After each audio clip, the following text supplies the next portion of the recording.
Alright, good evening everybody.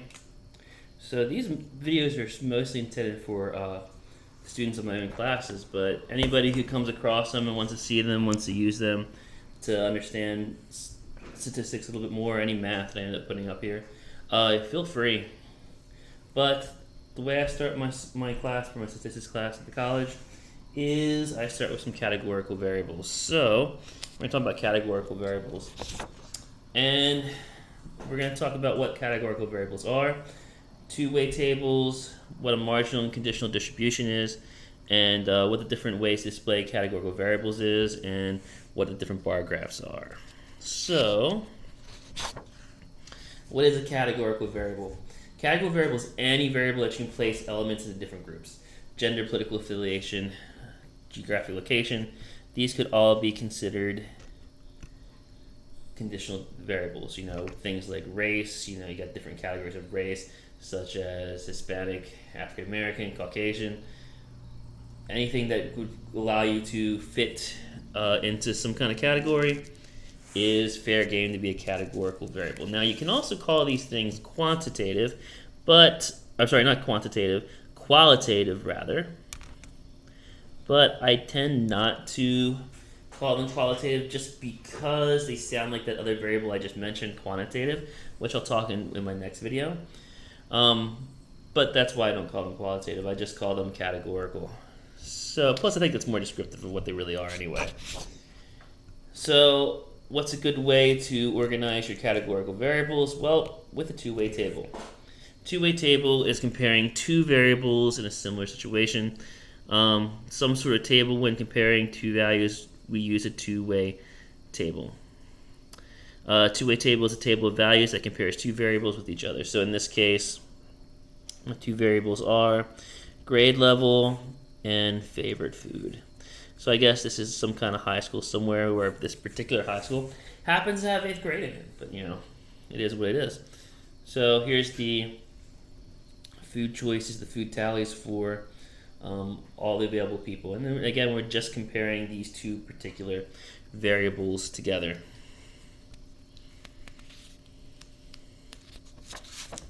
Okay. What is a marginal distribution? A marginal distribution is a distribution of one of the two variables in the two-way table. So remember, there are two variables. In the case of this two-way table, it's grade level and it's favorite food. So basically, you're looking at the distribution of one of those variables in the situation. So what we're going to do is we're going to create a marginal distribution for the grade level and for the favorite food. I'm not going to do it on this paper because it's a little bit, there's not too much room on it, but I'm going to do it on this paper. So this paper has my tallies up here. It's the exact same thing that you just saw a couple seconds ago. Let's see if we can't go ahead and zoom in a bit up there. It doesn't look like it's doing so great. It's probably as we can get it, but there's our figures. The very first thing I'm going to do with these figures is I'm going to actually total everything up. So I'm going to total across the row, and I'm going to total across the column real fast. So if I do that, let's see, 145 plus 235 plus 81 plus 352 plus 187 gives me a total of 1,000 right across here. Okay, so basically right now, all I'm doing is just totaling up, and we have a row variable. Which row is going across of all our grade levels. So let's keep adding them up here.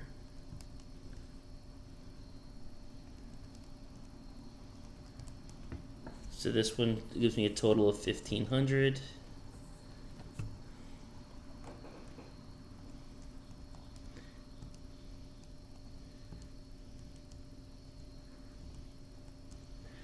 This gives me a total of 1,200.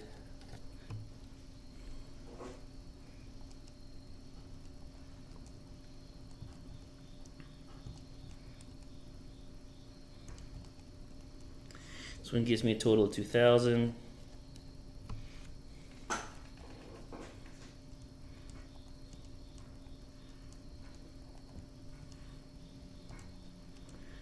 this one gives me a total of 900. Okay, now normally if I just want to do the marginal distribution of the grade level in this case, I could just stop here because I just need the total of the grade levels and then just the total of everything. But this is going to do both, and because it's actually a really good way to check to see if you did it right, I'm also going to do the totals for the favorite foods. So I'm just going to go down now and add.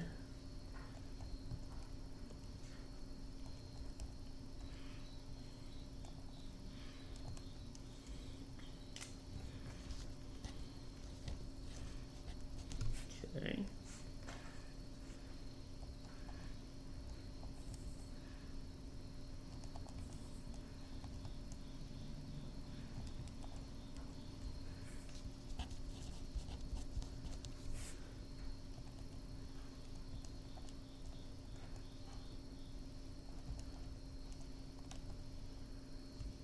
Okay.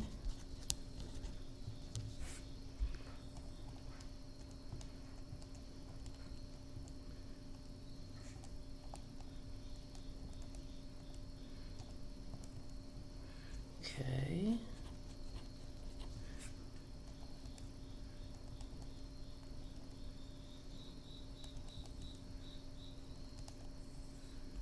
Okay. Then all I want to do, what should happen is when I add down this column, when I add across this row, I should get the exact same numbers. So let's see.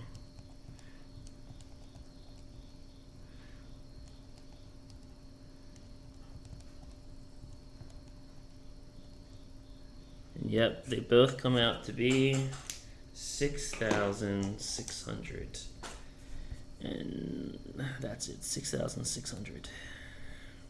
Okay, so now to do my marginal distribution, we'll start with a marginal distribution of grade level. So when I'm doing a marginal distribution of grade level, all I'm really doing is just looking at the totals for the grade level and the totals for everything else. So I'm going to have my marginal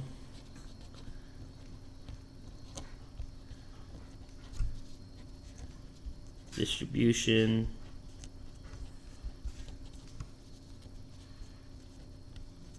of grade level. Okay, so all I'm going to look at is my 8th grade. I'm going to look at my 9th grade.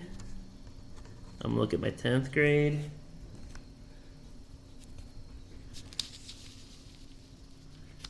I'm going to look at my 11th grade. And I'm going to look at my 12th grade. And what I'm going to do is I'm going to take every total for the rows. So if I go back up here real fast, my total for the 8th grade is 1,000. My total for the 9th grade is 1,500, so on and so forth. And I'm going to put over the total of everything, and that's going to give me my marginal distribution of grades. So let's do that. So I'm going to do 1,000 divided by 6,600. And we're going to turn these into percentages.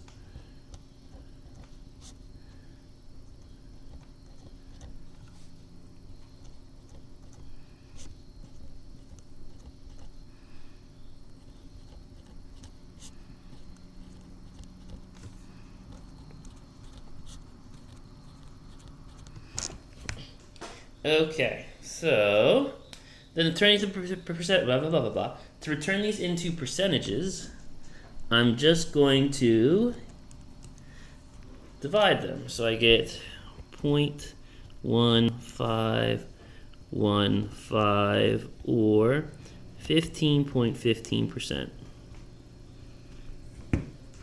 And that percentage I just multiply by 100, or I just push the decimal over 2 decimal places. So I get 0.2273 or 22.73%. Okay, I got 0.1818 or 18.18%. Okay. 0.3030 or 30.30%.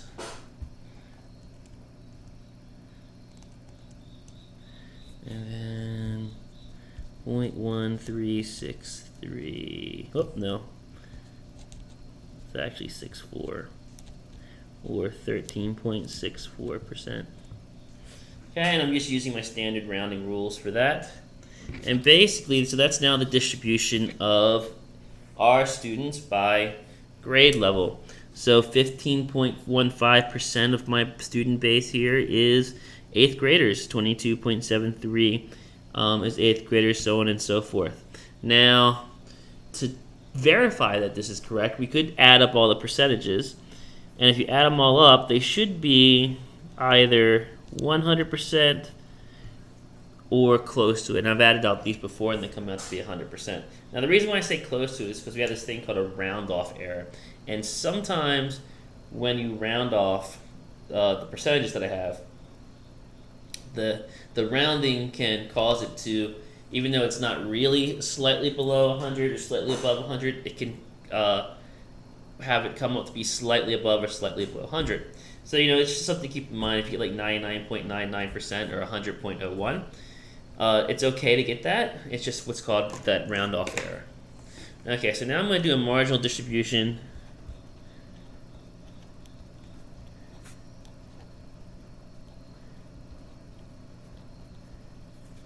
of favorite food.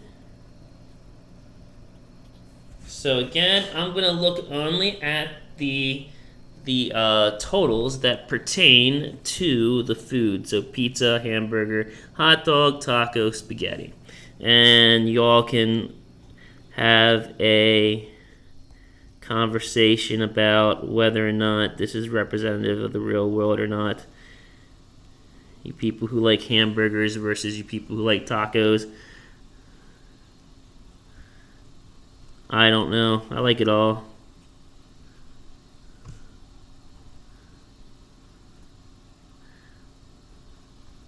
So,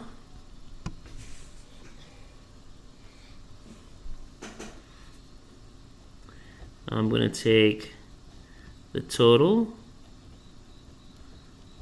of pizza. Again, this is pizza, this is hamburger, this is hot dog, this is taco, this is spaghetti. So the total of pizza over the total of everything.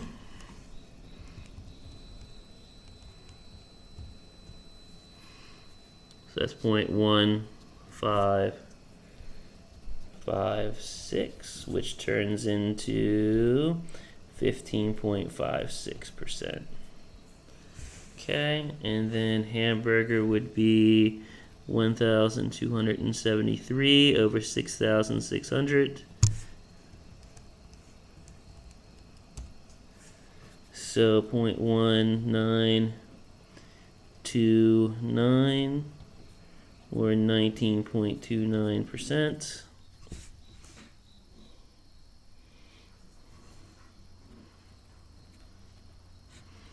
Hot dog.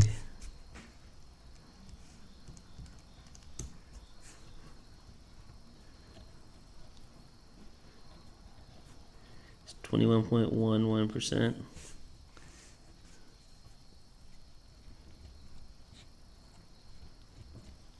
Okay.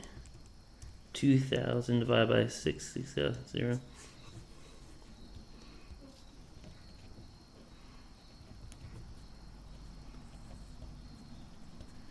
And my personal favorite, spaghetti. I'm an Italian person myself. Not Italian ethnically, but, Italian. I love Italian food. My mom makes some of the best spaghetti ever.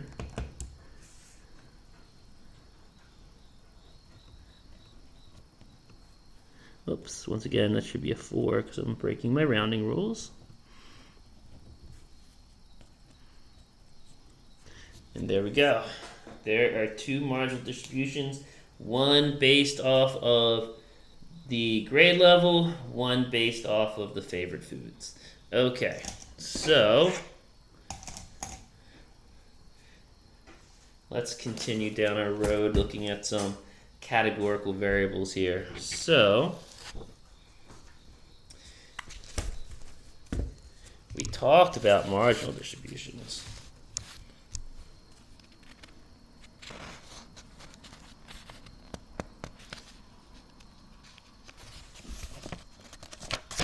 But how do we display a marginal distribution or categorical variables in general? Well, what we're going to do is we're going to use a bar graph. Now, some people do use pie charts, which is perfectly fine to use. I don't personally draw a lot of pie charts. I don't feel like breaking out my compass, my protractor. If everybody really wants me to show you how to draw a good pie chart, I suppose I can somewhere down the line. But we're going to do a bar graph. So what do you need for a bar graph? We need an x and y axis. The x-axis is going to show the different parts of the marginal distribution. The y-axis is either the number of the data points or the percentage that the parts of the marginal distribution represents. You can flip those. I mostly just keep it that way. Just seems more traditional to me. Both the x-axis and the y-axis are titled. The top should be titled to the overall graph. Mostly in my classes, I don't usually force anybody to title a bar graph, but like in a real life situation, you should definitely title your whole bar graph. And each bar represents each part of the distributions. So we're going to actually use our marginal distributions that we just came up with a little while ago. I have them still right here. And we're going to create some bar graphs for them. Now, I'm going to do a bar graph for both. Get my handy dandy notebook here. I feel like I was in Blue's Clues with that line. I think that was the line. Never really watched that show, but you know. We'll start with the marginal distribution of our grade levels. So, oh, that's just not the straightest line ever.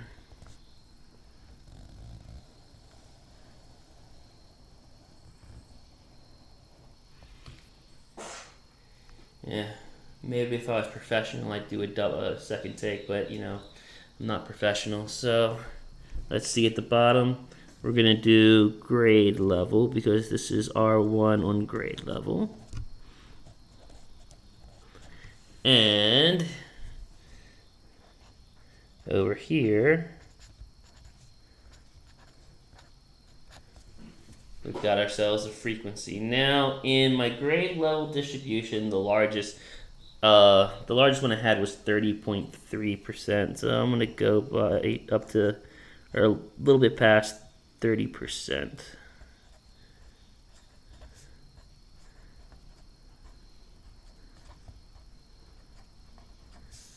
Okay, and at the bottom,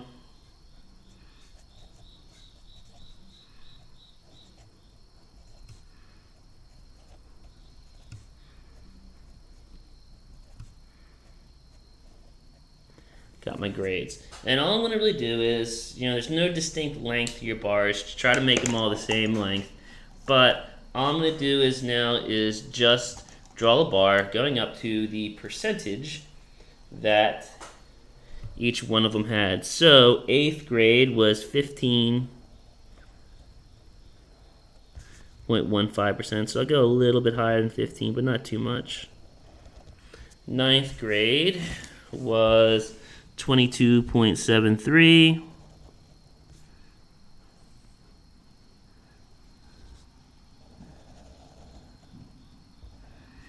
Tenth grade was 18.18, so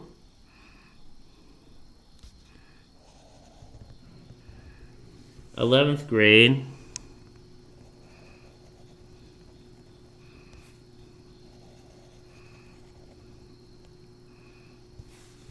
and 12th grade.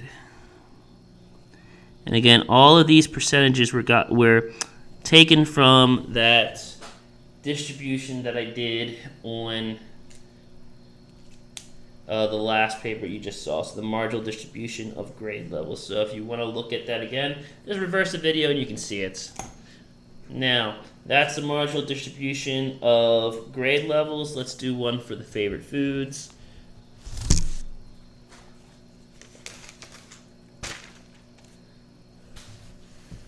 probably stop using my markers. They bleed through, but you know, I think they pop out a little bit better in these videos than just using my pens. So we'll keep using them even though they bleed through a little bit.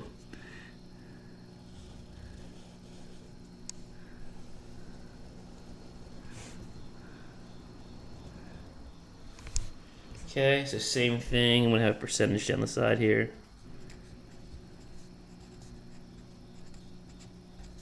Okay, and then so 5, 10, 15, 20, 25. Actually, what is my largest one for?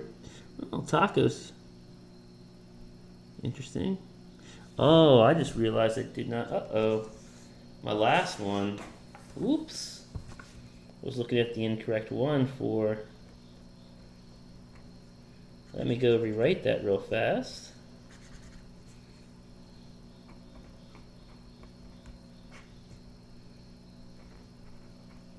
Uh-oh. Someone's probably already writing a comment about how I made a mistake. Let's change that up real fast. So,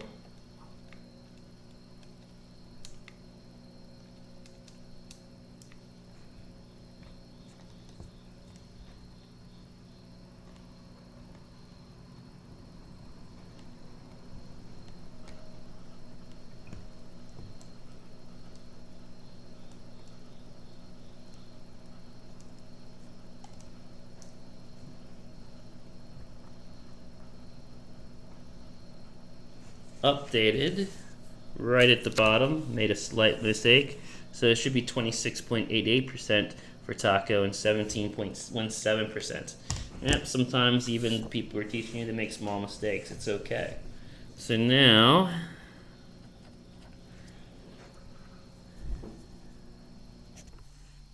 let's see. We got favorite food down here.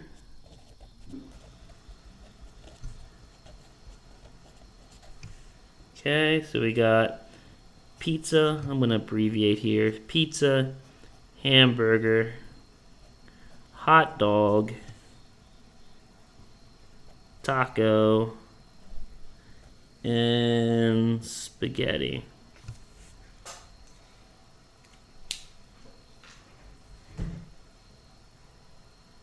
Okay. So now,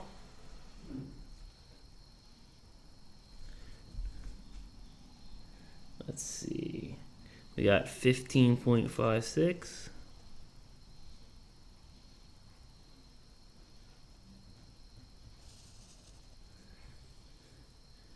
We got 19.29.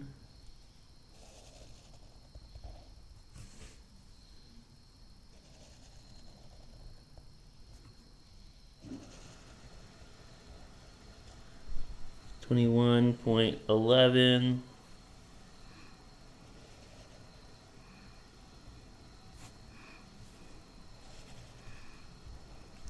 $26.88. That's the one I fixed. And this is the other one I fixed. 17.17.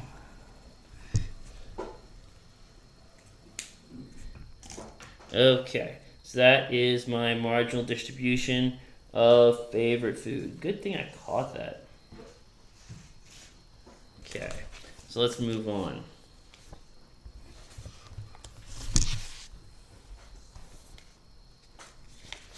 Okay, what is a conditional distribution? Well, it's kind of like a marginal distribution, except for it's always based on some kind of condition. So usually what that condition is what tells you what you're dividing it out of, so what the denominator is every single time. So conditional distribution is a distribution of one variable within another variable. Much more complicated than a marginal distribution, just because the division is going, or the denominator is going to change for either every single row or for every single column, depending on what you're looking at. Both variables are involved. What we'll do a conditional distribution. We're only going to do one because they kind of take a long time, and I'll base all the rest of my stuff on that conditional distribution. after that, but we're going to do a conditional distribution of food choices in each grade level. So the condition here is the grade level. We're literally looking at what the distribution of each food choice is in each grade level. So basically what that means is this. So if I look, and I'm going to need my totals again. Now I don't need the total of totals, but what I do need is the total of all of my grade levels, because I'm looking within each of my grade levels. Oops, too many zeros. Get rid of that. So I'm looking at each of my grade levels. Let's just go ahead and scoot up a little bit more. It might be a little light, but I think we're good.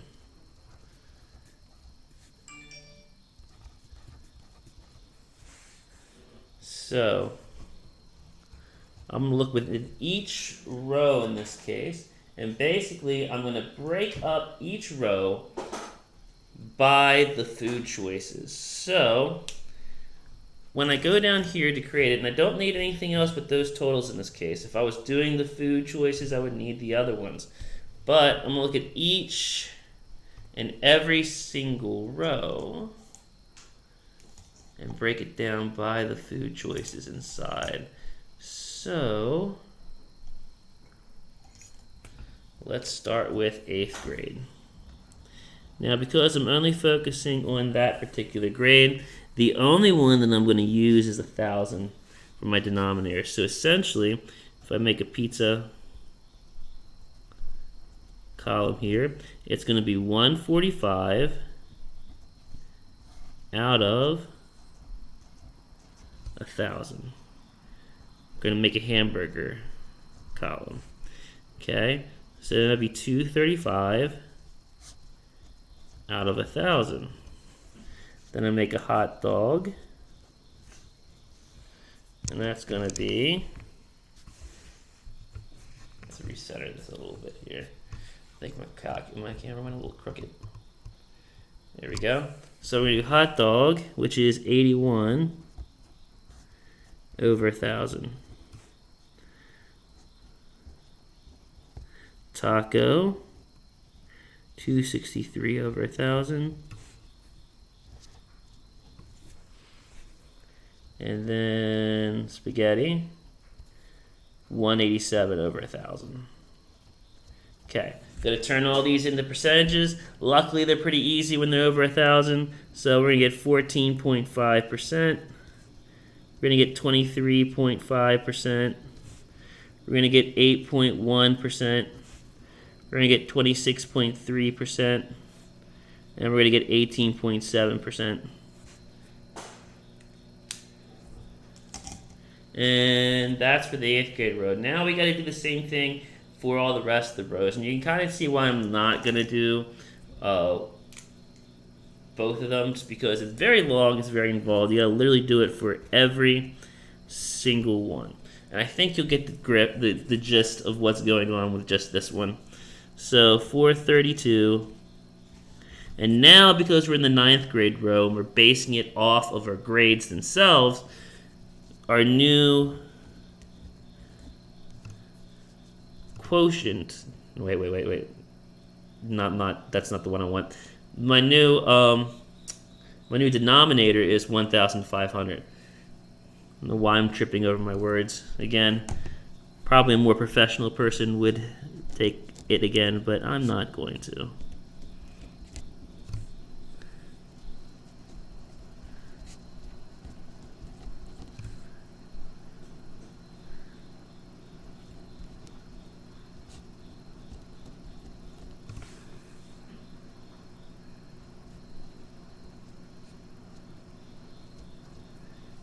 I suppose if I do something other than math videos, I'll figure out how to do this without pauses in between some of my words and having to trip over them and stuff. But you know, I don't think it's that much based off of what I'm doing currently. I don't know, you guys can be the judge of that.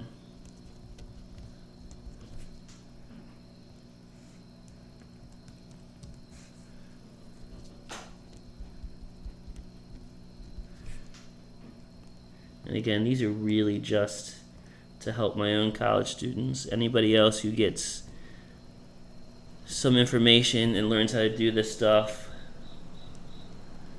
through these is just a bonus at that point. Maybe one day I'll throw up a link and I can have some kind of online session in the summer or something like that for people taking classes during the summer, or maybe even during the year. I don't know. Maybe that'd be something I can do in the future.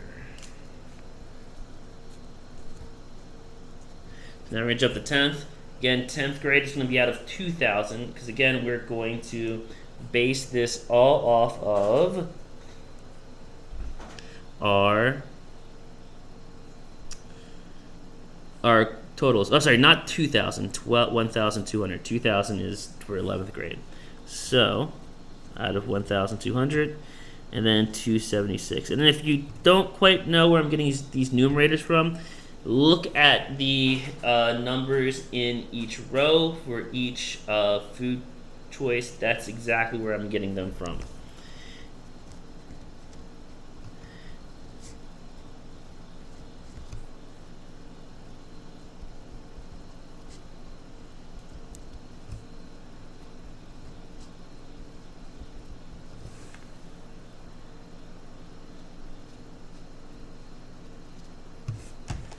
Okay. So 23%.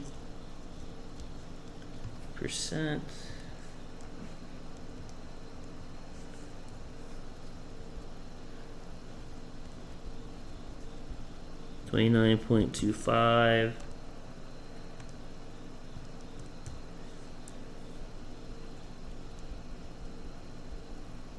28.75.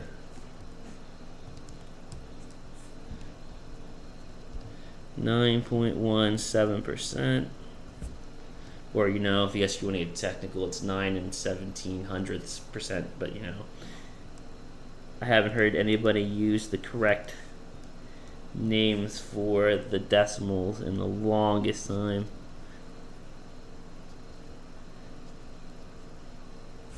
Okay. I know there's probably some math person out there who cringes because I said 9.17% as opposed to 9 17/100. Oh well. I'm certain they'll be okay. Or they'll stop watching my video. Either one. So next one is over 2,000. Because 11th grade is out of 2,000.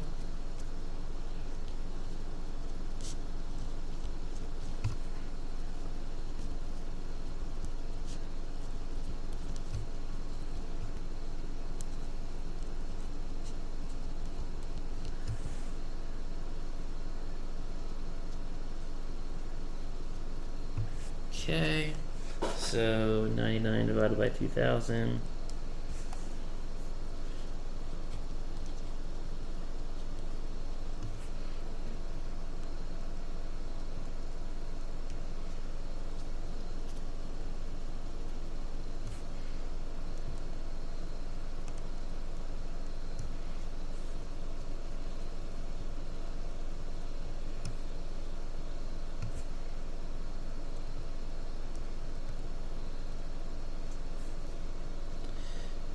.9%.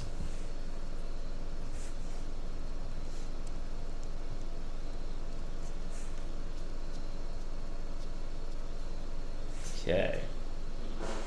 So there's my percentages. And then I got one more. So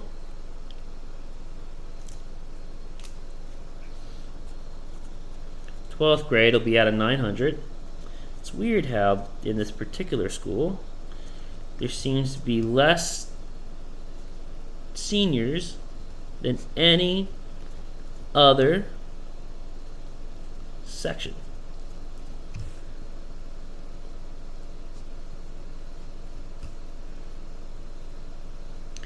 Perhaps the grading system here is very strict, and a lot of seniors are flunking out. One would hope not, but you know,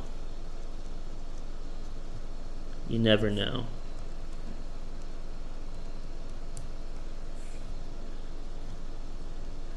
I've always been about being a little bit more harder so you can make sure you get the cream of the crop, but also having the ability to explain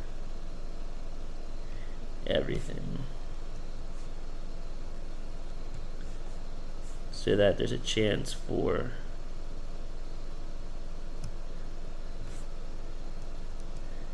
everyone to pass. Okay, so there's all my percentages, and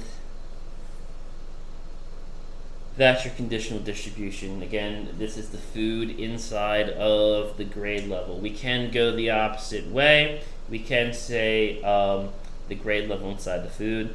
The difference would be is instead of using the row totals, we would end up using the column totals. And basically you would see the same denominator going down this way as opposed to across. We're not going to do that second one just because it took too long. I think this has got a good enough for you guys to understand. I mean, if you really want me to, I'll just do, if I have to, I'll do another quick video with that other set, but I think you guys will be okay. So, let's talk about how to graph this. Before that, let's just answer some rudimentary questions real fast. So,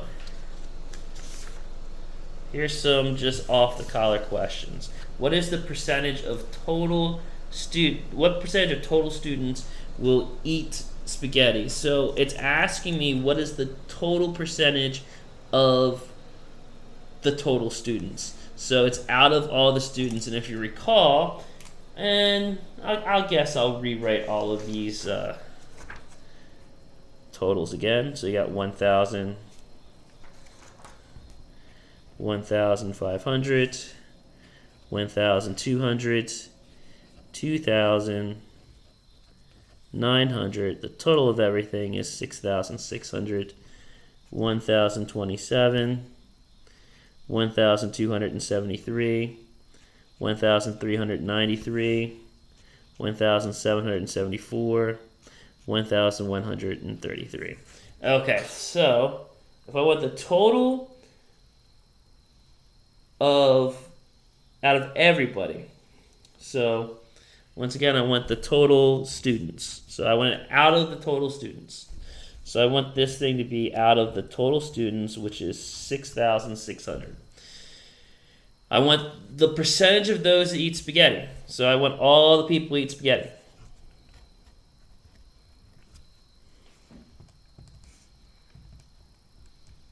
So if I do that, that tells me that 17.17% of all my students currently are eating, I think their favorite food is spaghetti. What percentage of students are 8th graders? So again, total of all 8th graders. It's asking for the total of all 8th graders. So, sorry, it's asking for the total of all students. The 8th graders of all the students. So, I want 1,000 over 6,600. So total students, out of all the total students, 6,600, how many are 8th graders? 1,000 of those are 8th graders. So I do a quick division.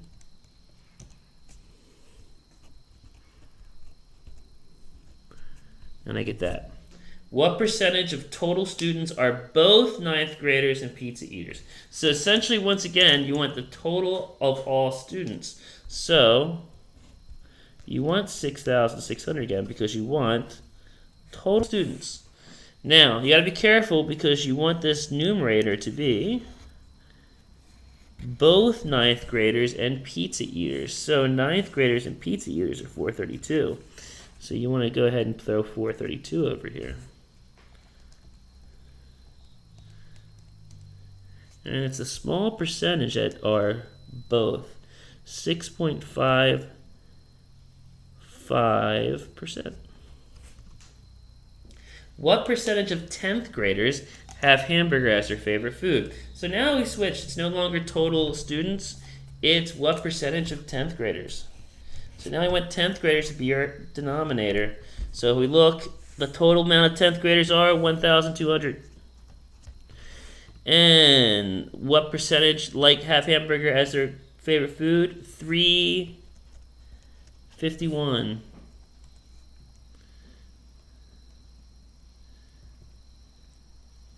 So that gives me 29.25%. Okay, last but not least, what percentage of people who like pizza are 11th graders? So we want all the people who like pizza. So my pizza eaters are 1,027. And we want the 11th graders on top, so 99. And that gives me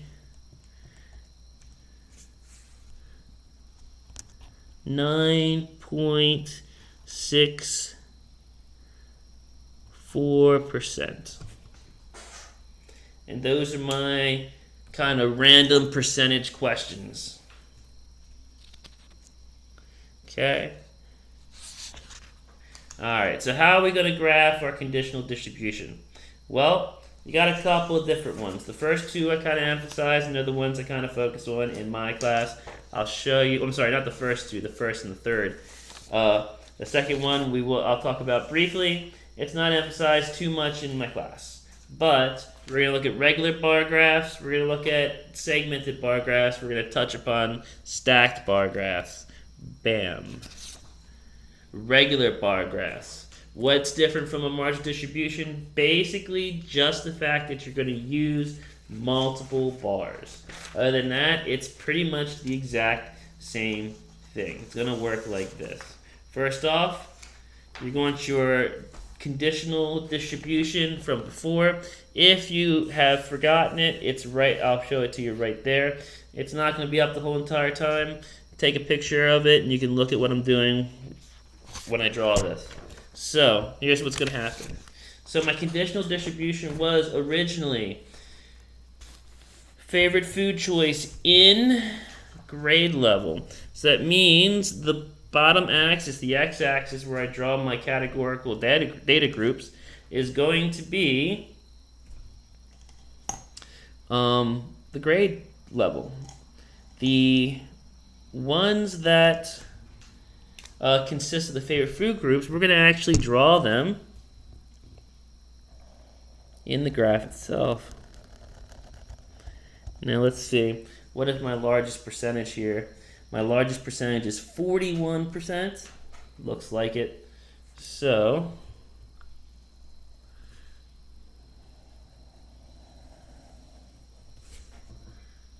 my goodness, my hand is not steady tonight. So let's see what the percentage.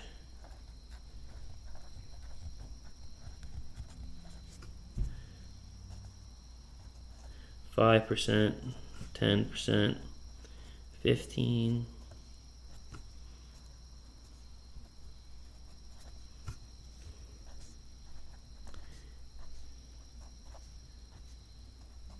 All right, all the way up to 45. Because my largest one is 41 and I wanted to go over it. So now we have my grade level, and I'm going to just start by just putting on my 8th grade. We're going to make this nice and pretty. So over here, because I have 5 food groups that are going to go over there, I'm going to make a small key real fast.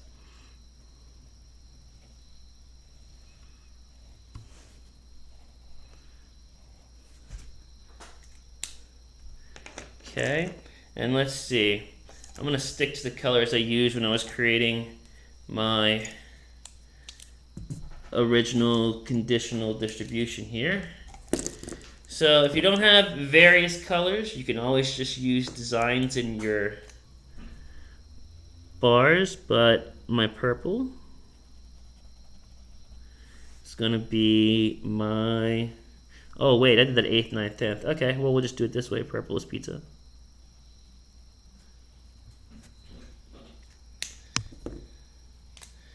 We'll do red is hamburger.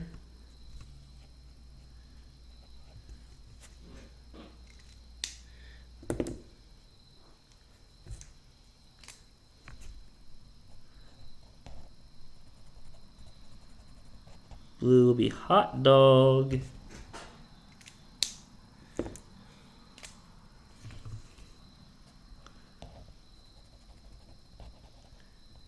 Black will be taco.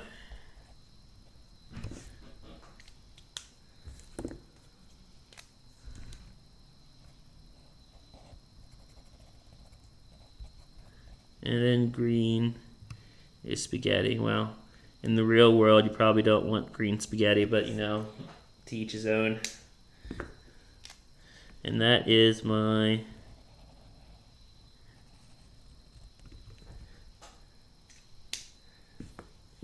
key right there. So now what I'm going to do is I'm going to draw a bar, each food up to their percentage. So if you have a picture of it, you know that for 8th grade, pizza went to 14.5. Now, you don't have to fill these in. I'll give it a little fill just because. Put some color to it, but I don't want to kill all the ink in my markers, so we won't give it too much of a fill. Okay. Hamburger was 23.5, so we're going to go up here.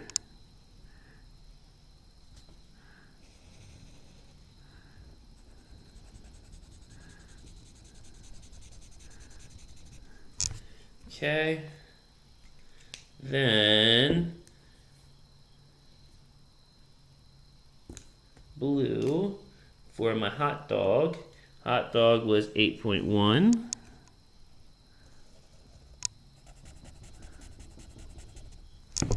Okay. Taco was 26.3.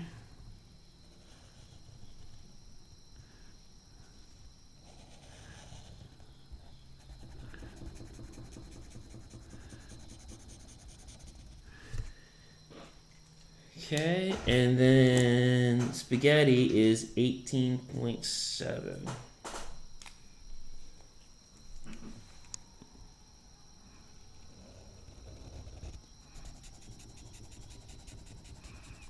Okay, so that's my 8th grade. So now let's jump to 9th.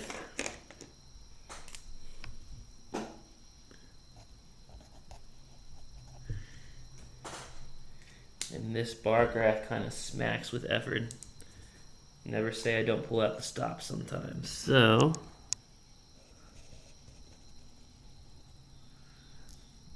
ninth is 28.8 rather, but you know, that when it comes to this graph, I'm probably not gonna show a big difference between 0.8 and 0.1.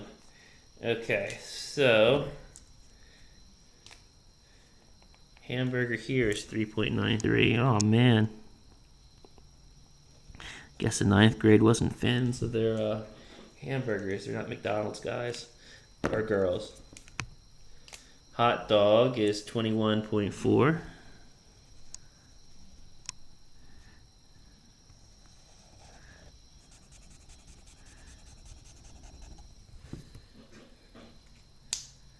Okay. Tacos is 17.53.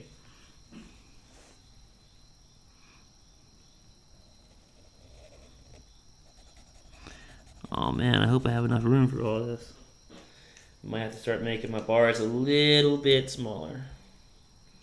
Lengthwise, not height-wise. And then 28.33. We'll see.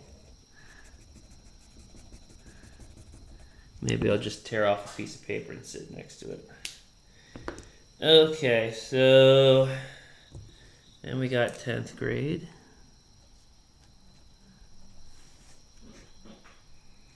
So 10th grade, we are at 23% for pizza.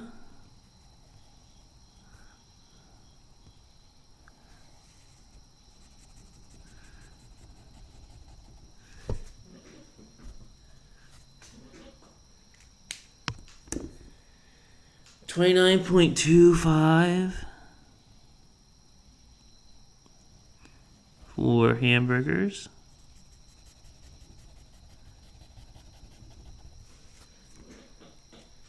$28.75. Let me look at that. Yeah, it's fine. $28.75 for my hot dog people.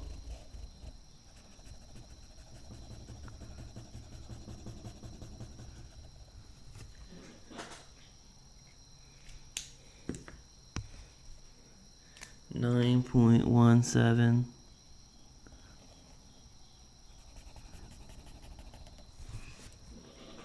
for my taco people, and my spaghetti people are $9.83. So just a little bit more.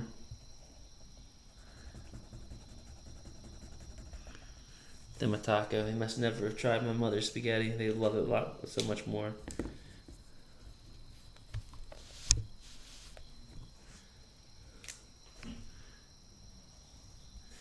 Yeah, I'm gonna run out of room with to tear a piece off for 12th real fast. So let's see. Pizza for my 11th graders.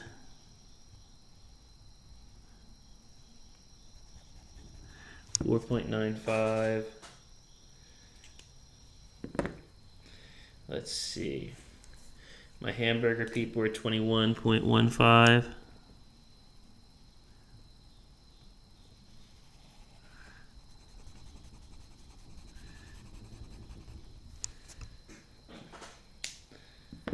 Okay, so 26.7.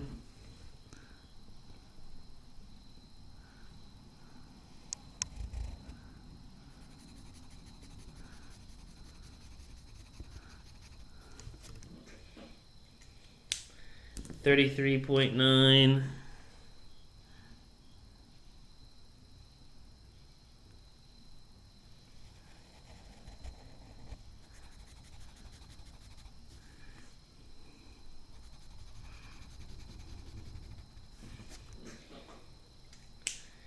And then 13.3.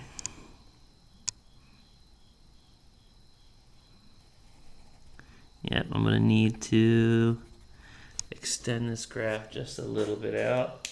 Let's do this. Let's throw a piece of paper over here like this.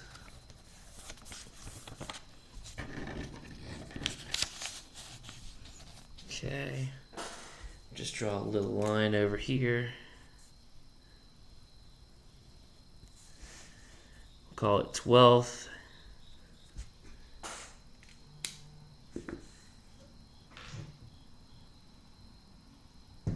Okay, and then 8.33 for my 12th graders.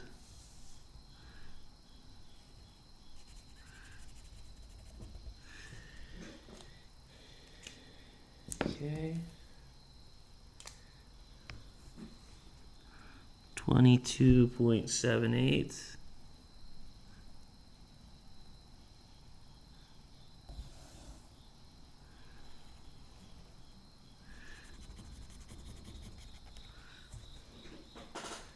Okay. 12.44.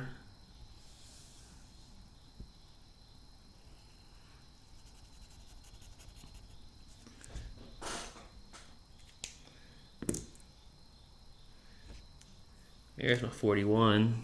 That one's going all the way up here.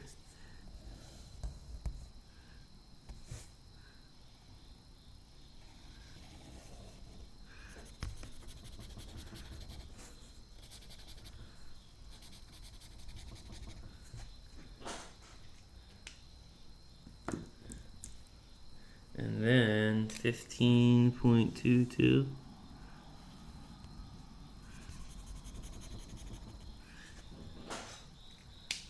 And there we go.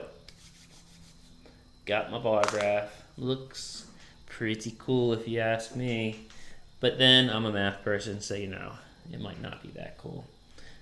At any rate, that's my regular bar graph. Well, what if we want something slightly different? And that's very possible to have. Let me remove this. And my extra innings here. So, well, what if I want to go with another type of graph? We have this thing called a segmented bar graph. It's based off of 100% of the data, and the bars of the graph are split into sections for each part of the category. Each category only has one long bar for all sections of the category, of the grade, the category. Now, this one tells us to do the segmented graph for the other conditional one. I'm not going to do that just because I didn't create that conditional distribution with me. I'm just going to base it off of the same data. I just did the regular one. Please don't yell at me. So, let's do ourselves a segmented bar graph. Now, I am going to need a much slightly bigger graph, in the sense that I'm probably not going to skip by every other one to mark my numbers. So, going to do me a nice long thing. And actually, let's just start ticking it down right now. So you got 100, 95, 90. And we're going to keep going down. And we need to go to 100 for this one. So that's why I kind of started already.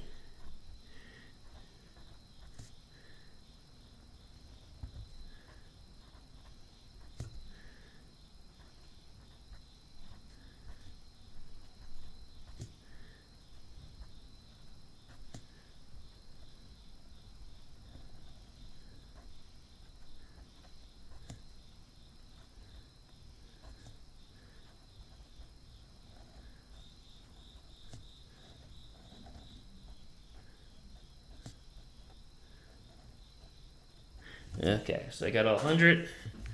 Cross over here.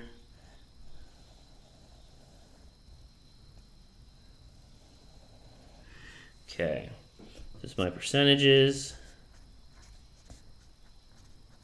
So remember, my conditional distribution is still based off of the favorite foods in the grade level. So once again, my grade level is going to be down here. Now, I can actually write them all over this time, because we are only dealing with one bar this time. So the space isn't as mandatory on the x-axis. So here's how this works. So again, I'm going to go with my 8th grade. Remember that the pizza people, well, before I do that, I should also key it up. So let's key. Even though I'm going to use the exact same key as the last graph, we'll just go ahead and make sure you remember that, what they were. So purple are my pizza people.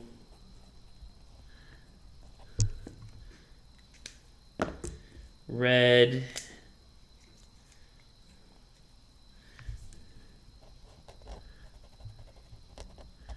are my hamburgers.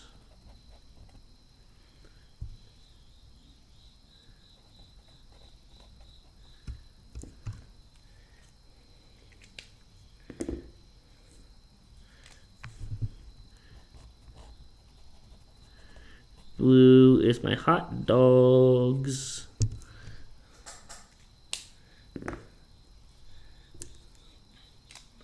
Black is my taco. And green is my spaghetti.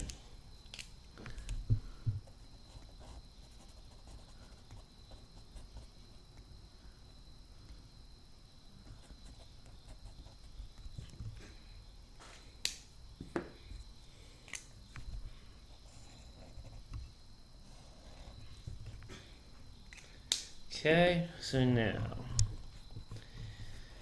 pizza for 8th grade is 14.5%. So I'm still going to go and take this and go up to 14.5.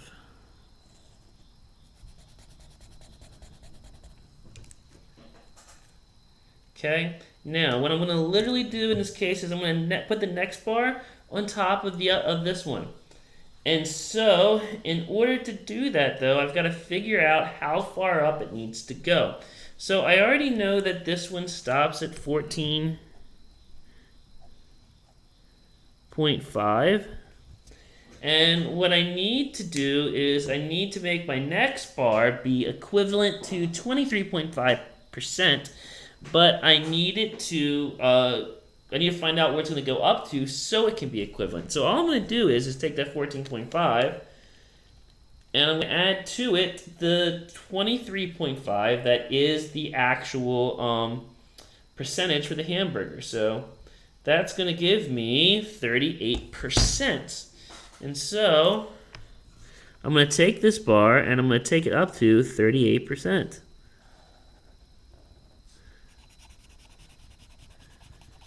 Now, even though this is at 38%, that bar represents 23.5% because the difference between 38% and 14.5 is 23.5. So that's how you do this. To stack it, you got to add on to the total every single time. So like the next one for hot dog is 8.1. I'm going to take that 38 and I'm going to add to it 8.1, and I'm going to get 46.1. So I'm going to take this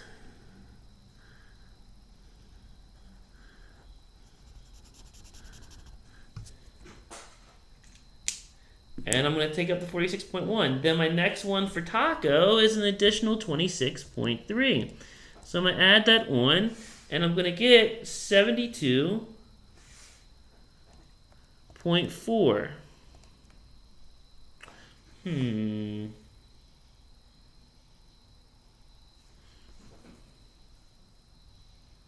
Something didn't not stir in the mustard right here. Hold on one second. I made a boo-boo in this one too.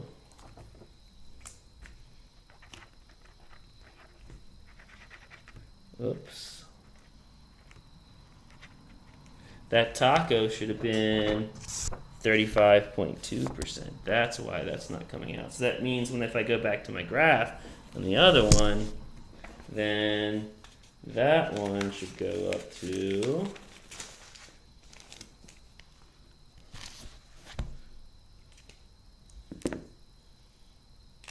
let's see, taco was 35. That's why you gotta check these numbers.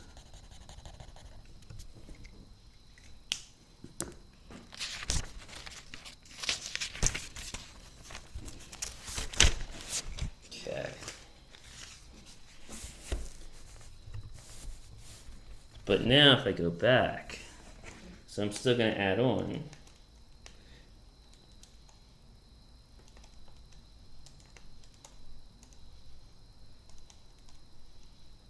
I get 81.3.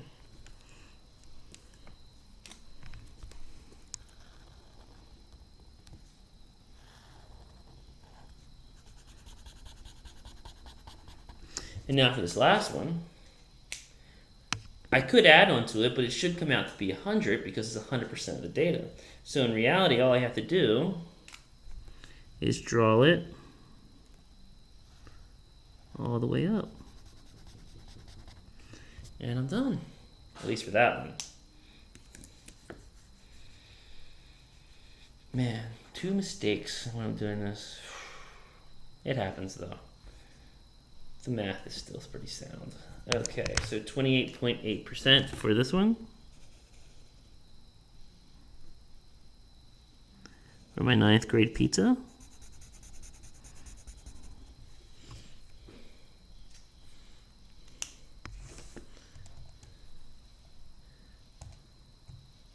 Going to add to it 3.93%. So now I'm up to 32.73. And then I'm going to add my 21.4. So that takes me to 54.13.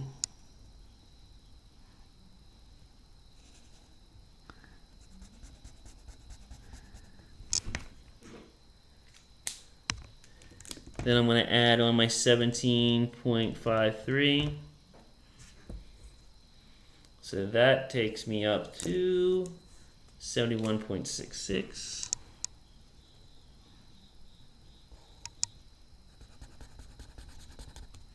And then I have 28.33. My green goes all the way up.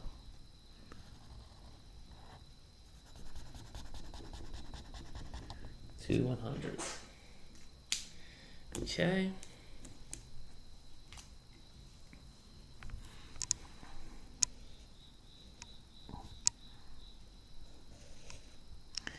%.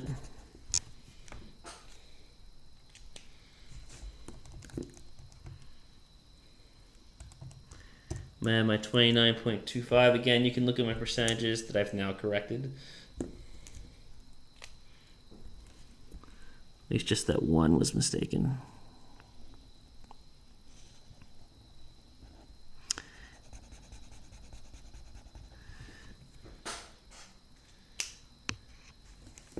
Small errors are small errors. Of course, small errors are always the worst errors because they're the ones you can't find to the very end. So now I'm going to go up to, after I add my 28.75, I'm going to go up to 81.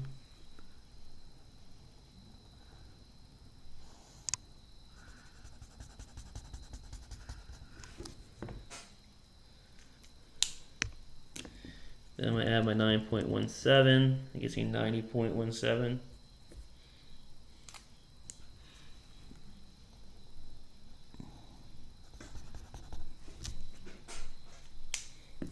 Then I can go right up to 100.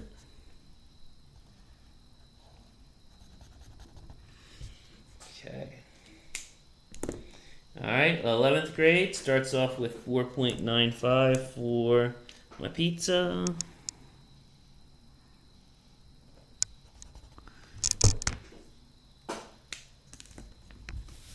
Uh-oh, SpaghettiOs. Drop my marker. Okay.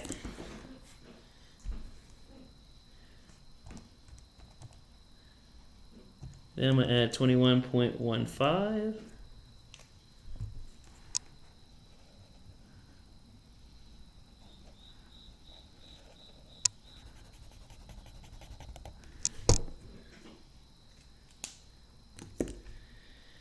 I'm going to add 26.7, since that's my percentage.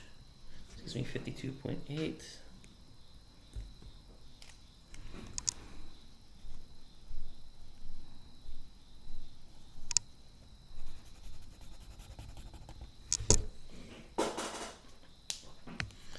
Okay, so I'm going to add 33.9% to get my next one all the way up to 86.7%.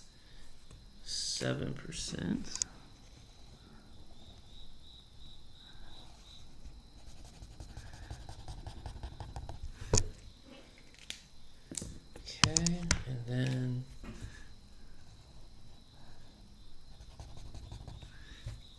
go to 100%. Okay, last one for 12th grade. Woo, these take a while. 8.33.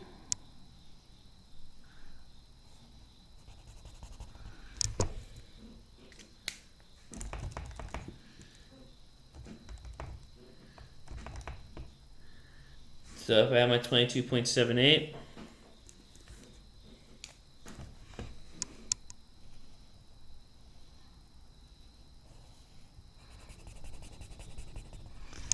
$31.11 plus 12.44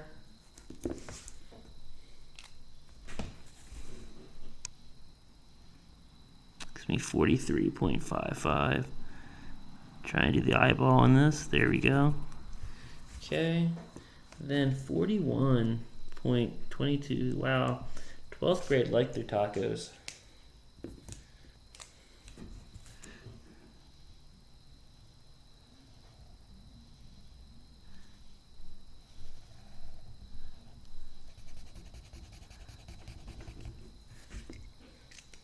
And then finally we go all the way up to 100%.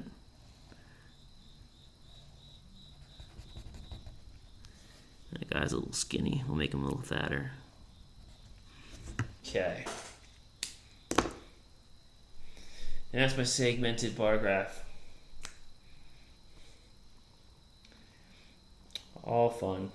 Lots and lots of fun. Okay. Almost done.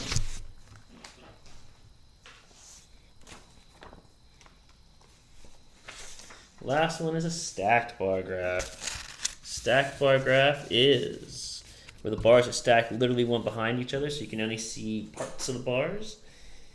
Used with counts and not percentages. Each data count has to be larger than the last. Kind of has to be, otherwise you won't see the bar whatsoever. All right, let's do one for these quarters here.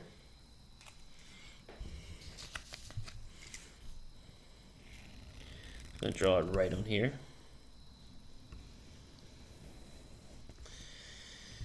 So we got our counts in profits in millions. So 1, 2, 3, 4, 5, 6, 7, 8, 9. Okay. And then that'll be our profit in millions. Okay, at the bottom, we're going to have our years. And we'll have our quarters. So quarter 1 will be red.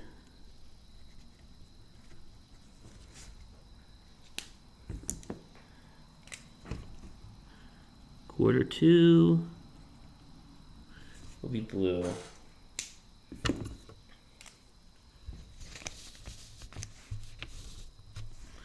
Quarter 3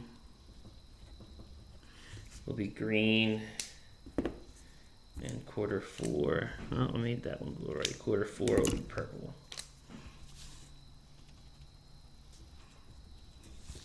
Okay, so we have our years of 2016, 2017, 2018, 2019. Okay, quarter 1 for each year. So quarter 1 will be 5.6. 5.9. Theoretically, the scale would be a little bit better. We're just kind of sketching here. 6.4. And then 7.3. Okay.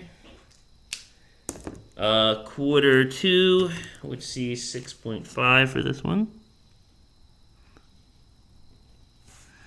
6.7, 6.9, 7.6. Okay. Quarter 3, and again, I'm getting these numbers from over here. Quarter 3 would see me with 6.8 here, 7.8 here, 7.5 here, and then 8.3. Okay, and then finally, quarter 4, 6.9, 8.0, 8.6, and then 9.1. Honestly, when you think about it, the stack graph isn't much different from a segmented graph. The only difference is that they're not going to be all the same height because they go to different values. Okay, good. Last thing I'll leave you with is this. It's something we call Simpson's paradox. Simpson's paradox is this. When you combine certain statistics, the trends that you see in the individual statistics can either disappear or completely reverse. It's just a paradox. It just happens sometimes. So We got Lisa and Bart, you know, because they're the Simpsons, and it's Simpsons paradox. So you can see in week 1 that Lisa made 60% of her sales, and in week 2 she made 10%, 60 out of 100, 1 out of 10. In week 1, Bart made 90%, and in week 2 he made 30%. So individually, Bart is beating Lisa both times. But what happens when we add them together?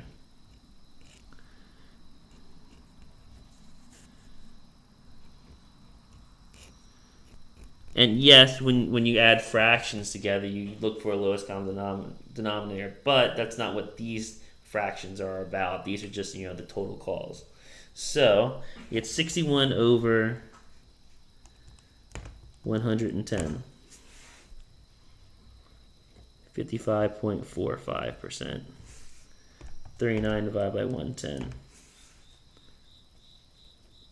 And again, before someone calls me out in the comments, I'm not saying that you add the two fractions by adding the two numerators and two denominators. I'm literally just saying it's just the total amount of calls, 110 together with the 60 and 1 together.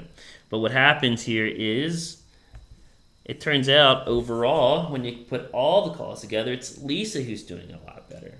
So which one is right? Well, technically they're both right. Statistics, you can have more than one right answer. I'll elaborate that in my next thing. But just something happens with Simpson's paradox. It can reverse when you combine the data, or it can be just totally nullify itself. It is what it is. All right. I hope you found some help with your categorical variables with this video. I am out.